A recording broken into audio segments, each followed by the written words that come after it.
জয় বাংলা। বিরোধিতা করছেন যারা বাংলার উন্নয়নের বিরুদ্ধে, তাদেরকে বলে রাখি, বাংলার মানুষ অত বোকা নয়। বাংলার মানুষ কোনটা ভালো কোনটা মন্দ বাংলার মানুষ সেটা বোঝে। বাংলার মানুষ উন্নয়নের বিরুদ্ধে যারা যারা লড়াই করে এসেছেন এতদিন, তারা কিন্তু কখনো বাংলাতে সেই জায়গা কখনোই তাদের মন জয় করতে পারেননি, পারবেও না আগামী দিনে। বাংলার মানুষ জানে কাকে কাকে ভোট দিলে আমাদের বাংলার উন্নয়ন হবে এবং কাকে দিলে হবে না, সেটা বাংলার মানুষ এতদিনে বুঝে গেছে। যখনই ভোট আসছে পরিযায়ী পাখির মতো আসছেন, বাংলাকে অপমান করার চেষ্টা করছেন, বাংলার উন্নয়নের ধারাকে কিভাবে রোধ করা যায় সেই চেষ্টা করছেন। সেটা আপনারা বুঝতে পারছেন না যে কত বড় আপনারা নিজেদেরই ক্ষতি করছেন।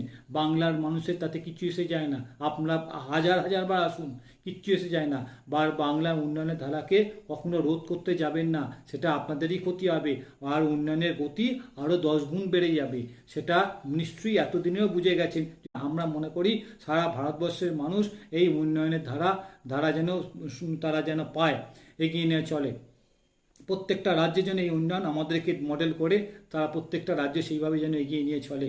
এবং এগিয়ে বাংলা, বারবার বলি একটাই কারণে, এগিয়ে বাংলা কারণ হচ্ছে বাংলার উন্নয়নের ধারা যে বয়ে নিয়ে চলেছে সেটা মাননীয় মুখ্যমন্ত্রী মমতা বন্দ্যোপাধ্যায়। ওনাকে বারবার প্রণাম জানাই।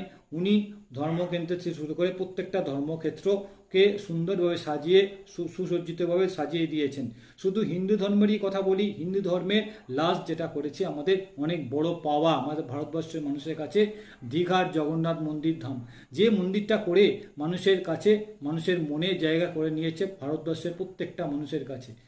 শুধু দীঘার মন্দির কেন বলছি, আমাদের হচ্ছে কালীঘাটের মন্দিরের সংস্কার করে সুন্দর করে সাজিয়ে দিয়েছেন, স্কাই ওয়াক বানিয়ে মানুষের দর্শনার্থীদের সহজভাবে সুন্দরভাবে যেতে পারে, সুন্দরভাবে পুজো দিয়ে এবং সুন্দরভাবে ফিরতে পারেন সেই চেষ্টা করে সেই দিকে লক্ষ্য দিয়েছেন। আমাদের দক্ষিণেশ্বরের মন্দির স্কাই ওয়াক বানিয়ে সুস্থভাবে মন্দির সংস্কার করে সুন্দরভাবে সাজিয়ে দিয়েছেন, সেটা আমাদের কাছে অনেক বড় পাওয়া। এবং তাই নয়, জলপাইগুড়িতে জল্পেশ মন্দিরে সুন্দরভাবে সাজিয়ে দিয়েছেন, স্কাই ওয়াক বানিয়ে সুন্দর তাদের পরিকাঠামোকে সুন্দর করে মানুষের দর্শনার্থীদের কীভাবে সুষ্ঠুভাবে পুজো দিয়ে আসতে পারে সেই চেষ্টা করে গেছেন আমাদের মাননীয় মুখ্যমন্ত্রী মমতা বন্দ্যোপাধ্যায়। শুধু তাই নয়, আরও আছে যেগুলো বলে শেষ করা যাবে না। এত উন্নয়ন বাংলাতে সারা ভারতবর্ষের কাছে দৃষ্টান্ত হয়ে দাঁড়িয়েছে। ওই জন্যেই এত আমাদের আঘাত আসে আমাদের বাংলার প্রতি বঞ্চনা শুরু করে চেষ্টা করে যাচ্ছে কত মানুষের বিরোধীরা। আমাদের 100 দিনের টাকা থেকে শুরু করে